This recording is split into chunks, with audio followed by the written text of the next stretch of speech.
Mesdames, Messieurs, bonjour. Ravi de vous retrouver pour cette nouvelle édition du JT Cultures et Marchés. Alors nous commencerons cette émission en évoquant les taxes russes à l'export qui enflamment le marché du blé. Nous poursuivrons en évoquant les conditions dégradées de culture des maïs argentins.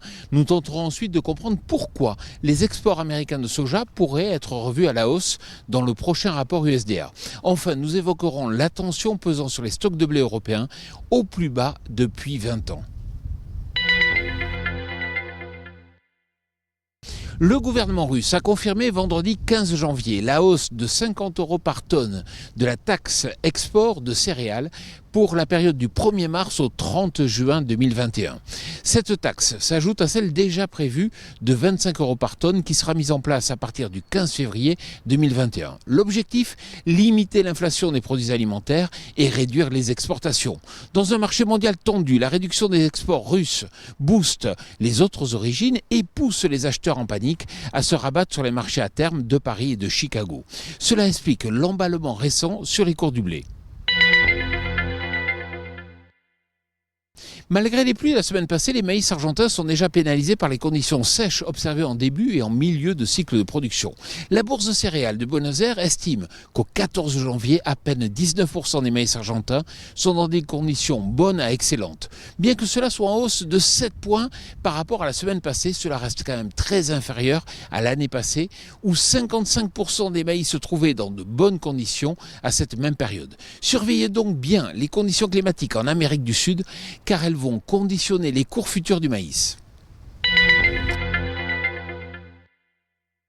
L'USDA vient de revoir à la hausse l'objectif export de soja américain à 60,7 millions de tonnes, soit une augmentation de 0,8 millions de tonnes. Cependant, malgré ce réajustement, l'objectif d'exportation ne semble toujours pas assez élevé.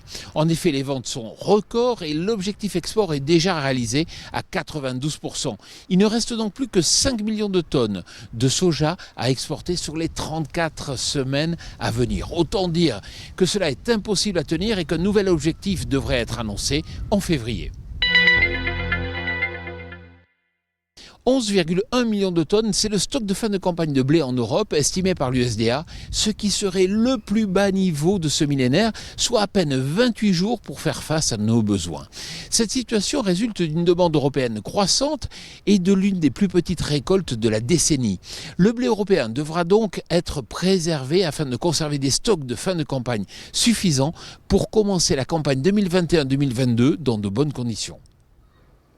Alors, comme je le dis chaque semaine, si vous recevez un email qui vous informe de la mise en ligne de ce JT, bien sûr, n'hésitez pas à le transférer à tous vos amis, à tous vos collègues. Cela nous aide à mieux faire connaître notre émission. Je vous souhaite une excellente semaine.